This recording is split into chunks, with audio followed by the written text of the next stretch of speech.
मस्जिदुल हराम और मस्जिद नबवी सल्लल्लाहु अलैहि वसल्लम के दीनी उमूर की जनरल प्रेसिडेंसी ने हज 1447 हिजरी यानी 2026 के लिए जामे ऑपरेशनल प्लान जारी कर दिया है, जिसमें 150 से जायद मुख्तलिफ इकदामात यानी इनिशिएटिव्स शामिल किए गए हैं। इस साल मजहबी पैगाम को दुनिया भर में 60 जबानों में पहुंचाने का हदफ मुकर्रर किया गया है।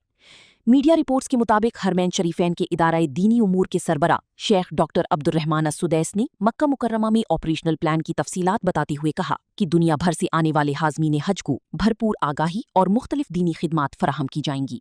उन्होंने बताया कि आज़मीन की खिदमत, रहनुमाई और इनके सवालात की 24 घंटे जवाबात देने के लिए पहली मरतबा मसनूई जहानत यानी AI का इस्तेमाल किया जा रहा है। जदीद डिजिटल ज़राए के जरिए हरमैन शरीफैन से एतदाल पसंदी और मियाना रवी का पैगाम दुनिया भर तक पहुंचाया जाएगा। कश्मीरा मीरानी, शाहरुख मीरानी, अब्दुल्ला मीरानी ने हमारी जिंदगी अजाब बना दी है। प्राइवेट गार्ड्स असलहा से लैस रखकर इलाके के लोगों पर तशद्दुद करवाती हैं। आए रोज लोगों पर फायरिंग करते हैं तो कभी हवाई फायरिंग करके दहशत फैलाती हैं। पुलिस इनके सामने बेबस नजर आती है। गुज़श्ता रात भी पुलिस इनको गिरफ्तार करके लाई, मगर बगैर किसी कानूनी कार्रवाई के छोड़ दिया गया। आज भी शाहरुख मीरानी ने फायरिंग करके इलाके में दहशत फैलाते हुए अहली महल्ला को धमकियां दी। फायरिंग से वापडा के ट्रांसफार्मर में गोलियां लगी, जिससे सारा ट्रांसफार्मर ऑयल गिरने लगा है।